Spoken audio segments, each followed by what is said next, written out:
모든 육체는 불이요 그의 아름다움은 들의 꽃과 같으니 풀은 마르고 꽃은 시드나 우리 하나님의 말씀은 영원히 서리.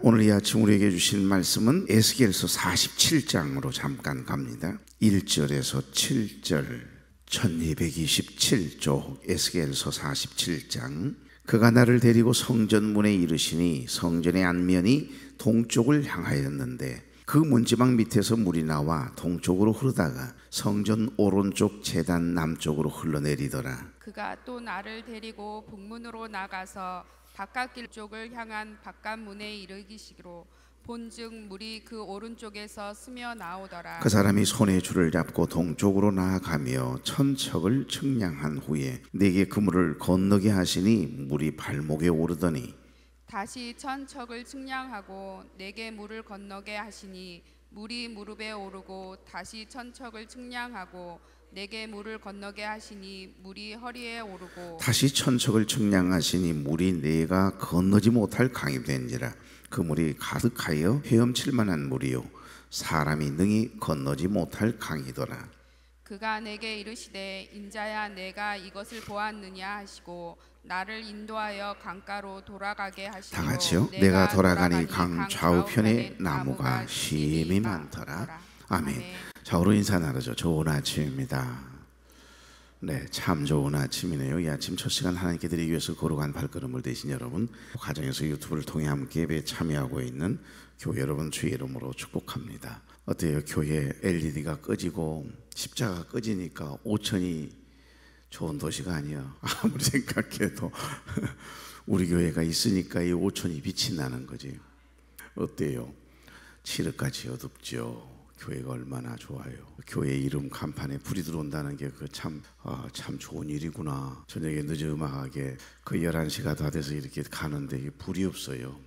켤래야 켤 수가 없어요. 이게 이제 일출에 맞추어서 오토매틱이 자동으로 이게 들어오는 기계를 우리 관리부장님이 열심히 어제 오셔서 또 이렇게 달았는데 오늘은 이제 그 전문가가 와서 장로님에게 또 한 수 가르쳐 주신다고 그러니까 잘 배워놓으면 큰 문제가 없고 한 번 정도는 이렇게 불이 꺼져 있는 것도 십자가에 불 들어오는 게 이게 큰 은혜구나. 이게 깨달아지지 않겠나. 여러분 저건 아무것도 아니에요. 움직이는 교회인 저와 여러분의 마음속에 십자가가 희미해져 버리고 이 성령의 빛이 예수 그리스도의 생명의 빛이 만약에 꺼져서 어두워지면 사람들이 우리를 뭐라 하겠어요? 어머 저 어둠의 자식들이라고 안 그러겠어요? 교회 열심히 다니고 십수년 동안 신앙생활 한다는 사람이 어쩜 저렇게 삶이 입이 거칠고 어두운지 모르겠다 그러면서 다 손가락질하지 않을까요? 이 주위에 있는 분들은 교회에 불 켜져 있는 게 공예가 아니라 참 은혜였구나. 오늘 다 깨달을 것 같아요. 얼마나 감사해요. 우리의 영혼의 빛이 더 중요하지요. 우리 마음의 십자가의 빛이. 여러분 우리는 에덴 동산에 흐르고 있는 이 네 강에 대한 말씀을 창세기 2장에 있는 말씀을 묵상하고 있습니다. 네 강 이름 기억나시죠? 비손, 기혼강, 히데겔강, 유브라데강입니다.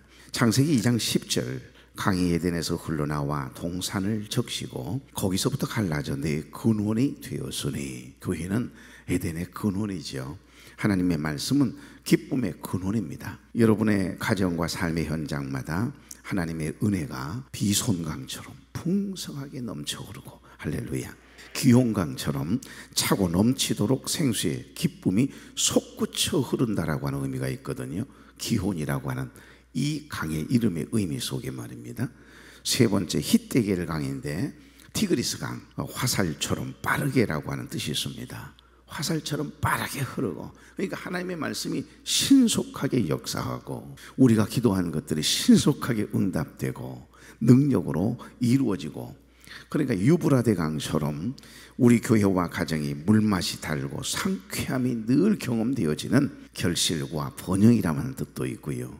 부흥과 축복을 성취하는 그런 에덴 동산 될 수 있기를 소망합니다. 여러분, 저는 이 강이 에덴에서 흘러나와서 동산을 적시고 거기서부터 갈라져서 네 근원이 된 이 네 개의 강을 묵상할 때마다 에스겔 선지자가 생각이 나요. 그래서 오늘과 내일은 에스겔서를 잠깐 가도록 하겠습니다. 오늘 저녁에는 다 나오셔야 돼요. 오늘부터 사순절이 시작이 됩니다. 그래서 오늘을 제의 수요일이라고 명명하게 되죠. 그래서 정말 신실하고 예전을 소중히 여기는, 절기를 귀하게 여기는, 지키는 교회는 가톨릭이든 아니면 프로테스탄트 개혁 교회이든 제의 수요일에 예식을 거행하거든요. 제의 수요일부터가 사순절이 시작된다라고 하는 것은 우리가 좀 알아야 되니까 오늘 밤에 모두 항존직이라면 모두 나오셔서 함께 제의 수요 예배에 참여해서 함께 은혜를 나누었으면 좋겠습니다. 적어도 우리가 사순절 기간만이라도 경건의 습관, 경건의 훈련이 되어야 안 되겠습니까? 여러분, 에스겔 선지자를 생각해 보게 되는데 여기 에덴에서 시작된 강이 영적으로 보면 에스겔 47장에 기록된 에스겔의 환상을 통해서 본 하나님의 구속사적인 흐름이 그 속에 있기 때문에 그렇습니다. 창세기 2장 이 에덴 동산에 흐르고 있는 네 강의 의미도 영적으로 깊이 묵상하다 보면 이 하나님의 구속사적인 흐름의 의미를 부여할 수 있거든요. 오늘 여기 본문에는 상처 입은 치유자 한 사람이 등장합니다. 어제 잠깐 말씀을 드렸던 바로 에스겔이라고 하는 한 청년이거든요. 지금으로부터 2600년 전 일입니다. 바벨론의 느부갓네살 임금이 예루살렘을 침략해 왔습니다. 많은 문물과 하물며 성전 기구까지 약탈해 가고 1만 명의 젊은이들을 다 지금의 이라크죠, 바벨론으로 다 끌고 가거든요. 인재, 사람이 자원이었던 때니까요. 땅 아무런 의미 없어요. 그때 당시는 사람이 적어요. 기술자, 재능이 있는, 탤런트가 있는 끌고 가서 자기 나라 사람으로 만드는 겁니다. 25세 젊은 에스겔이라고 하는 한 청년도 함께 이렇게 포로로 잡혀가요. 그의 나이가 30이 되던 해였습니다. 그는 선지자로 부름을 받았고 노예 생활에 시달리는 백성들을 위로하고 격려하기 시작합니다. 그 슬퍼하고 힘들어하는, 절망하고 있는, 낙담해 있는 이 동족들에게 용기와 희망을 자꾸 선포해요. 하나님의 말씀을 전하는 겁니다. 힘내라고. 하나님 반드시 때가 되면 우리를 다시 회복시켜 주시고 저 예루살렘으로 고국 땅으로 돌아가도록 하시겠다고 약속하셨다. 그런데 비극적인 일들이 벌어져요. 어제 아침 말씀드렸던 것처럼 바벨론 대제국이 또다시 예루살렘을 침공해서 성을 초토화시켜 버린 거예요. 이유는 간단합니다. 시드기야라고 하는 이 임금이 조공바치기 너무 속상하고 자존심 상하니까 이 바벨론 대제국의 느부갓네살 임금을 등지고 저 남쪽 아래에 있는 대제국이었던 애굽과 연합군을 만들어 가지고 바벨론 대제국 군사들을 몰아내자. 그래서 그만 애굽과 손을 잡은 겁니다. 그리고 우리가 어려운 일 당하고 공격당하면 좀 군사 원조 좀 해주라. 그런데 바벨론 대제국을, 신흥 바벨론 대제국을 일으켜 세운 것은 사실은 여러분, 북이스라엘이 하나님의 말씀을 떠나서 살고 우상을 숭배하는 일에 앞장서고 하나님의 마음을 너무 아프게 하니까 이 북이스라엘을 아수르 대제국에 의해서 멸망하게 만들잖아요. 그런데 이제 아수르 대제국이 나라가 강해지면서, 강성해지면서 이게 자기네들이 힘이 세져서 그런 줄 착각하는 거예요. 하나님이 아수르 대제국을 키워서 하나님의 말씀대로 살지 아니하고 우상을 숭배하고 하나님의 마음을 너무 아프게 하니까 매로 사용했던 민족이 아수르 대제국인데 지금의 시리아입니다. 북쪽이죠. 그 아수르 대제국이 나라를 하나씩 하나씩 이렇게 정복해가는 그때에 이것들이 그만 거만하고 교만해져서 악을 행하여 백성들을 유린하고 생명을 소중히 여기지 않고, 그러니 하나님께서 아수르 대제국이 행한 그 악행에 대해서 계속 경고하지만은 회개치 아니하고 악을 행하잖아요. 아수르 대제국의 수도가 어딜까요? 니느웨 성입니다, 여러분. 니느웨 성은 갈대아 우르라고 하는 곳, 지금 고대 문명의 발상지지요. 그 배경의 역사, 세계사를 보면 지금의 이라크에 있는 지역입니다. 이 갈대아 우르에서 티그리스 유프라데스 강이 바로 나거든요. 두 강이 쫙 바로 나서 이 위에 아수르 대제국이 있는 곳으로 쫙 흐르거든요. 그러면 티그리스와 유프라데스 강 그 한가운데 모래톱 성이 바로 니느웨 성입니다. 요나를 보내서 회개케 했던 니느웨 성이 아수르 대제국의 수도입니다. 그런데 그래도 악을 행하고 못된 짓을 하니까 하나님께서 너무 화가 나니 진노하셔서요, 티그리스 유프라데스 강이 범람해가지고 완전히 쓸어버리거든요. 흔적도 없이 사라져버린 니느웨에서. 그리고 메데와 파사, 페르시아 대제국이 되지요. 뒤에 메데와 파사 연합군을 통해서 결국에는 아수르 대제국을 무너뜨립니다. 그러니까 점점 바벨론 대제국이 왕성해지게 되고 전 세계를 이렇게 장악하게 되는 겁니다. 그러니까 이런 모습을 통해서 또 악을 행하고 폭정을 일삼고 하니까 크고 작은 나라들이 서로 연합을 해서 어떻게든지 대항을 해보려고 하지만 안 돼요. 바벨론 대제국을 다시 일으켜 세워서 대제국이 되게 하신 것은 하나님의 섭리였거든요. 그 하나님의 섭리 가운데 다니엘서를 보면 아주 자세하게 다니엘을 통해서 미리 보게 하신 환상을 통해 세계 역사의 흐름을 보게 하지 않습니까? 그런데 이렇게 바벨론 대제국을 하나님이 키우셔서 수도 없이 선지자들을 통해 회개하라고, 남유다 임금들에게 회개하라고, 회개하면 소망이 있다고, 그리고 바벨론이라고 하는 저 대제국을 이렇게 세우신 분은 하나님이다. 저들에게 순순히 협력해라. 우리가 회개하기 위해서는 낮아져야 되니까 하나님이 하신 일이다. 이렇게 말씀하는데도 어긋어긋 사람의 생각으로 애굽이 우리를 도와주면 우리나라는 지켜낼 수 있다. 저 바벨론 대제국이 쳐들어왔을 때 막아주리라고 하는 세상의 힘을 의지하는 거지요. 그러다 보니 결국 반역을 일삼은 거예요. 누가? 시드기야가. 그것이 이제 들통이 나게 되고 뇌물을 줘가면서 자꾸 애굽과 가까이 하고 애굽의 군사원조를 요청했던 것을 발견하게 돼요. 그래서 결국에는 시드기야 임금은 밑보이게 된 거죠. 그래서 성전도 불태워버리고 성전에 있는 기구들 다 가져가 버립니다. 이렇게 다시 재침공해서 예루살렘 성을 완전히 초토화시켜버린 일이 벌어진 거예요. 그도 그럴 것이 시드기야 임금은 하나님의 말씀을 떠나 사악을 행하고 하물며 하나님의 종들을 톱으로 썰어서 죽일 만큼 악행을 일삼으니까 이제 하나님께서 도저히 안 되겠다 기다리고 또 기다리다가 시드기야 임금을 잡아와라. 느부갓네살 임금의 명에 따라서 이 시드기야 임금이 잡혀왔어요. 그리고 그가 보는 앞에서 두 아들을 척살시킨 거예요. 그래도 화가 풀리지 않으니까 이 시드기야 임금의 두 눈을 인두로 지져서 뽑아버리거든요. 그래서 포승줄로 묶어서 질질 끌고 갑니다. 이렇게 비참한 최후를 맞게 된 거예요. 하나님께서 느부갓네살 임금을 통해서 하나님을 떠나 사악을 행한 시드기야 임금을 무섭게 심판하신 내용까지 기억나시죠? 이제 유다 백성들에게는 조국도 없습니다. 임금도 없습니다. 돌아갈 땅도 없네요.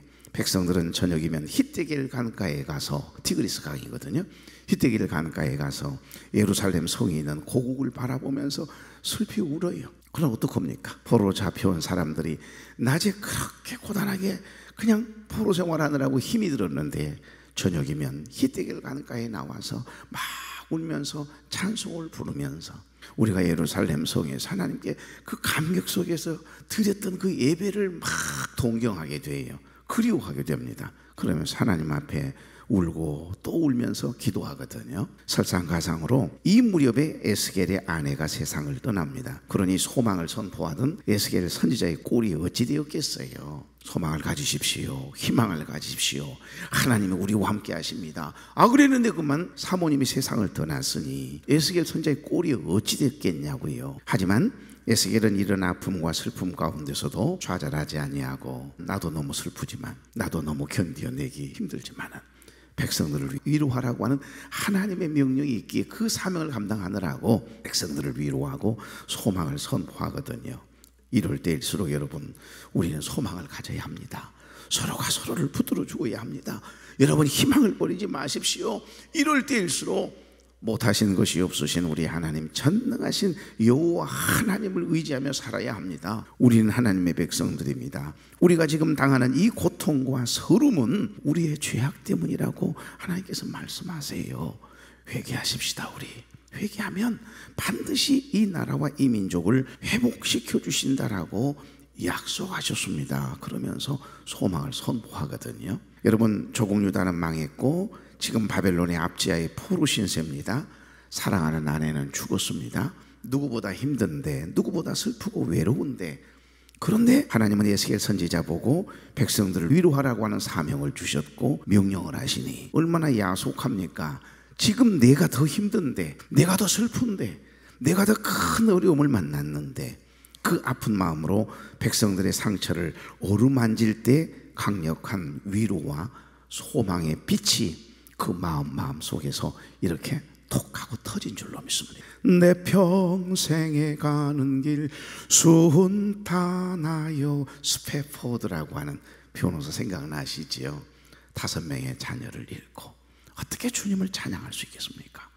그런데 놀라운 일은 하나님께서 위로해 주시고 하나님께서 그 마음을 붙잡아 주시면 그 큰 슬픔도, 그 큰 어려움도, 아픔도, 힘듦도 다 이겨낼 수 있다는 겁니다. 그 힘듦과 상처와 슬픔을 통해서 나보다도 더 슬픔을 당한 사람들, 낙심하고 있는 사람들, 힘들어하고 있는 사람들을 위로하는 위로자가 된 거예요. 그래서 상처 입은 치료자까지, 어제 아침 말씀 내용이었죠. 자, 오늘 47장 에스겔서로 갑니다. 47장 1절입니다. 시작. 그가 나를 데리고 성에 이르시니 성전의 앞면이 동쪽을 향하였는데 그 문지방 밑에서 물이 나와 동쪽으로 흐르다가 성전 오른쪽 제단 남쪽으로 흘러내리더라. 아멘. 하루는 에스겔이 하나님의 사자에게 이끌려서 성전에 들어갔는데 성전 중앙에 위치한 성소의 문에 이르렀을 때 이상한 광경을 목격하게 돼요. 지금 이건 환상입니다. 2절 다 같이요. 그가 또 나를 데리고 북문으로 나가서 밭갓 길로 꺾여 동쪽을 향한 밭갓문에 이르시기를 본즉 물이 그 오른쪽에서 스며 나오더라. 아멘. 여기 물이 스며 나왔다라고 하는 이 단어, 이 어떤 어귀는 팟카라고 하는 단어를 썼습니다. 팟카, 쏟다라고 하는 뜻입니다. 팍 쏟아요, 쏟아. 그러니까 그냥 위에서 막 팍 떨어진다. 폭포를 생각하면 맞을 것 같아요. 단순하게 물이 조금씩 이렇게 배어나가지고서 조금씩 흘러내리는 그런 상태가 아니에요. 그냥 솟구쳐 나오는 물, 그냥 관정이 터질 때 팍 올라가잖아요. 그리고 어디에선가 그 많은 물들이 팍 쏟아지는 거 봐보세요. 나이아가라 폭포 가보셨어요? 그냥 평지예요. 그냥 평지인데 미국 땅에서 막 물이 몰려와가지고 그냥 그 밑으로 푹 꺼진 낭떠러지와 같은 그 계곡으로 물이 그냥 팍 쏟아지는데 아이고야 겁나요. 세차게 솟구쳐 나온 그 생수가요 약 400m를 나아갔더니 물이 발목에 찹니다. 또 물을 따라서 1,000척을 더 갔어요. 무릎까지 찼어요. 또 그 물을 따라서 에스겔 선지자가 1,000척을 더 나아갔더니 이번에는 허리까지 물이 찼어요. 또 그 물을 따라 1,000척을 나아갔더니 이 물이 건너지 못할 만큼 큰 강물을 이루고 있었던 겁니다. 성경의 한 척은 딱 여기에서 여기까지를 이야기하는 겁니다. 한 척은 성경에 자주 나오는 규빗하고 똑같습니다. 한 규빗하고 똑같은 거예요. 대개 평균 모든 사람들의 손 끝부분에서 여기까지 딱 계산하면 45cm, 팔이 길이가 크신 분으로 50도 되겠지요. 그러나 평균으로 45를 생각하시면 돼요. 1,000척은 450m 그렇게 생각하면 됩니다. 그러니까 1,000척 450m 정도를 가면 세상에 발목에 차 있었던 그 물이 무릎까지 차오르고 450m 더 1,000척을 더 걸어가 보았더니 세상에 허리까지 물이 찼어요. 갔더니 여기 본문에는 기록이 없습니다만 세상 1,000척 더 갔더니 가슴에 찼네요. 그러더니 그만 머리를 잠기고도 남을 만큼 큰 강을 이루고 성전에서부터 바로 난 그 그냥 폭포수처럼 쏟아지던 솟구쳐 오르던 그 물이 그 큰 강을 이루어서 가는 모습을 순간 환상을 통해서 보여주셨다라고 하는 말씀을 하고 계십니다. 영적 원리도 똑같습니다. 우리가 하나님께서 은혜 주셔서 성령 충만, 은혜 충만해지고 우리의 심령에 은혜 강물이 흐르게 돼가요 발목에 차는 신앙이 되면, 그러면 그 발목에 차는 신앙은 교회 마당만 밟고 가는 신앙이라고 할 수 있습니다. 하긴 예배당 문지방을 밟았다라고 하는 것만 해도 큰 은혜의 시작이지요. 여러분 남편들이 어쩌다 한번 성전 문턱을 밟았다, 그 기적입니다. 기적. 감사해야 돼요. 발목에 차는 신앙이지만 1,000척만 조금 더 기다려봐요. 기다리면서 기도해봐요. 놀랍게도 무릎이 은혜의 강물에 적셔지기 시작한 무릎 신앙으로 순간 업될 줄로 믿습니다. 여러분 영적으로 우리가 적용하고 우리의 삶에 영적으로 풀이해 본다면 이 무릎에 찬 은혜의 강물, 이건 무릎 신앙이라고 할 수 있는데 이건 기도에 적셔지기 시작하는 것으로 기도하는 신앙으로 자리를 잡아가는 신앙의 수준 정도를 생각해 볼 수 있지 않겠어요? 또 이렇게 기도의 자리까지 나와 은혜를 받아 누리고 그 은혜 안에 살아가고 은혜를 흘려보내는 그런 삶을 살아가는 신앙의 단계에 들었다가 말고 더 깊은 은혜의 강물에 들어가면요, 허리에 차요. 중심이 잡히는 시기라고 할 수 있지요. 허리 싸움에서 지면, 여러분 삿바 싸움에서 지면, 축구는 특별히 이 미들에서 만약에 밀리면 축구는 걷잡을 수가 없어요. 수비 아무리 잘해도 소용없어요. 공격 공을 많이 넣어봐야 무슨 소용이 있겠어요. 허리가 다 뚫려버리는데, 우리의 신앙이 그래요. 중심을 잡지 못하면, 허리에 차는 신앙의 수준에 이르지 못하면 조그만 작은 일이 벌어져도 시험 들고 넘어지고 자빠지고 서운해지고 힘들어지고, 그래서 그렇게 신앙의 굴곡이 있는 겁니다. 전춘후 신앙 되길 바랍니다. 여러분, 영적 원리 똑같아요. 그냥 성경이 옛날 이야기인 줄 알았는데 우리가 은혜 안에 살다 가다 보면 신앙의 중심이 딱 잡혀가지고요, 이제 말씀에 재미를 느끼게 된다는 표현을 쓰기는 좀 그렇습니다만은, 예배가 막 기다려지고 주를 향한 갈망이 내 속에서 일어나고 하나님의 말씀이 꿀송이처럼 달아지는 그런 상태가 딱 되어지면요, 성경이 나하고 아무런 상관이 없는 몇 가지 나하고 해당되는 이야기만 살아있는 하나님의 말씀으로 믿어지고 느껴지던 내가 이상해요. 어느 순간부터 성경이 모든 하나님의 말씀이 내게 주시는 하나님의 음성으로 들려지고 깨닫게 되기 시작합니다. 성경이 살아계신 하나님의 말씀임을 깨달아지고, 이 강단에서 선포되어진 하나님의 말씀을 사람의 말로 듣지 아니하고 어느 순간에 보면 하나님께서 종들을 통해서 선포케 하시는 이 하나님의 말씀으로 받기 시작해요. 그래서 아멘으로 받는 거예요. 허리까지 물이 차오르는 단계가 되면 이런 놀라운 은혜가 있습니다. 그래서 사도 바울이 아마 모르긴 해도 에베소 교회 성도들에게 쓴 편지를 통해 에베소서 6장 13절에서 17절에 보면 하나님의 전신갑주를 입으라고 말씀하잖아요. 악한 날에 너희가 능히 대적하고 모든 일을 행한 후에 서기 위함이라. 그런즉 서서 진리에 너희 허리에 띠를 띠고, 진리의 띠를 허리에 띠십시오. 그리고 가슴에 의의 흉배를 붙이는 신앙, 그리고 머리에는 구원의 투구를 뜨거니 쓰고, 발에는 복음의 신발을 뜨거니 신고, 왼손에는 믿음의 방패를 탁 들고, 그리고는 성령의 검, 오른손에는 하나님의 말씀, 살아있는 하나님의 말씀, 목사님 선포해 주셨던 말씀처럼 우리의 영과 혼과 관절과 골수를 쪼개고도 남음이 있는 성령의 검을 딱 붙잡으면 하나님의 전신갑주로 무장하는 진정한 신앙인이 되는 거지요. 오늘 이 말씀도 어찌 보면 에스겔서의 환상을 통해서 보여주시는 이 내용이나 에덴 동산에 흐르고 있는 네 강의 의미나 같다라고 하는 생각이 들지 않습니까? 마지막 네 번째, 강물이 가슴을 적시는 신앙. 물은 여기에 머물지 않고 또 불어납니다. 본문에 문자적으로는 생략이 되어 있지만 당연히 거쳐야 될 단계가 바로 가슴까지 물이 차오르는 단계. 이 가슴이 은혜의 물에 잠기지 아니하고 가슴이 뜨거워지지 아니하고 신앙생활의 연조만 깊어지다 보면 기쁨이 없어요. 감격이 없어요. 은혜 안에 살 수가 없어요. 그래서 멍해스러워요. 예배도 멍해스럽고 기도생활도 멍해스럽고 봉사도 헌신도 이거 해야 되나 말아야 되나 날마다 고민하는 겁니다. 이건 매너리즘에 빠져 있다는 거죠. 타성에 젖어서 다른 사람들이 보니까 목사라고 하는 이 체면 때문에 습관적인 신앙생활을 하기가 십상이 되는 거죠. 주님은 우리의 마음이, 우리의 가슴이 은혜의 강물에 푹 잠기기를 원하세요. 기도하면서도 기쁨이 없고 말씀을 들으면서도 감격이 없고 은혜를 받았다고 하나 감사가 없는 사람들, 참으로 대단한 능력자들입니다.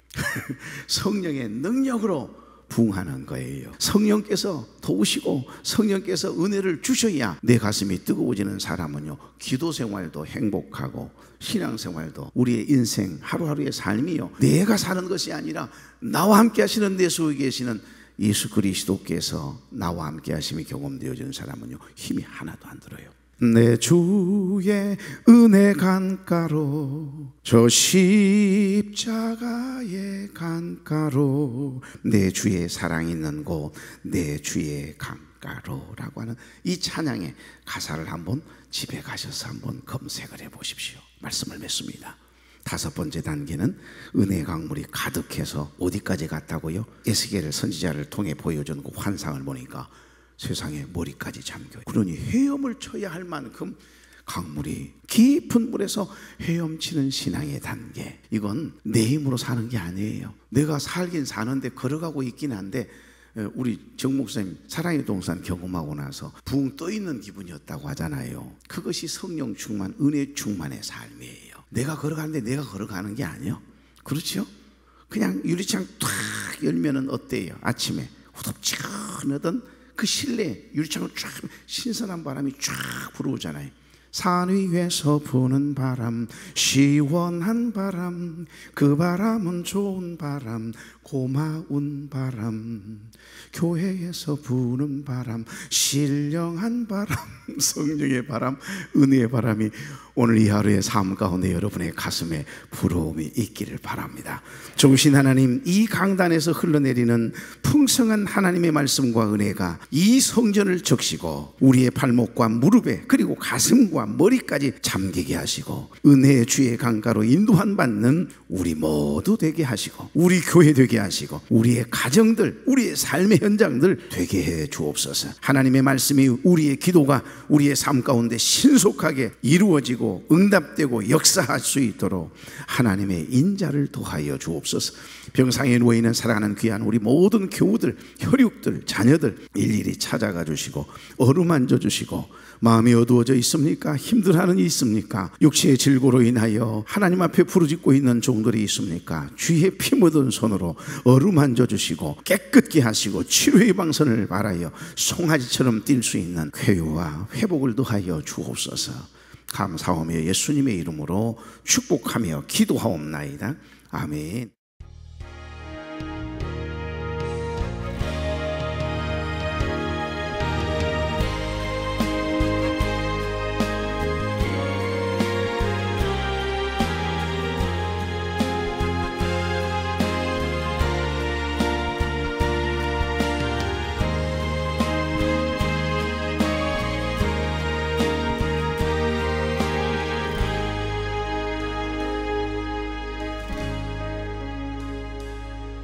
어둠 속 헤매이던 내 영혼 갈 길 몰라 방황할 때에